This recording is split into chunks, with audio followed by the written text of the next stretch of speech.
Kā var aprēķināt šīs figūras perimetru, jeb apkārtmēru?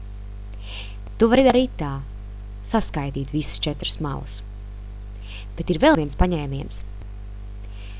Cik ir tādu malu, kuru garums ir 8 centimetri? Pareizi, tās malas ir 2. Tāpat 2 malas ir 2 centimetru garas. Skaties, kā mēs rēķināsim perimetru. Iekaviņās ierakstīsim 8 centimetri.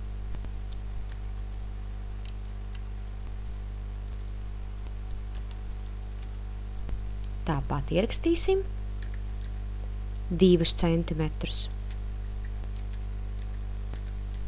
Aiztaisīsim iekaviņu ciet un reizināsim ar 2, jo tādas malas ir 2.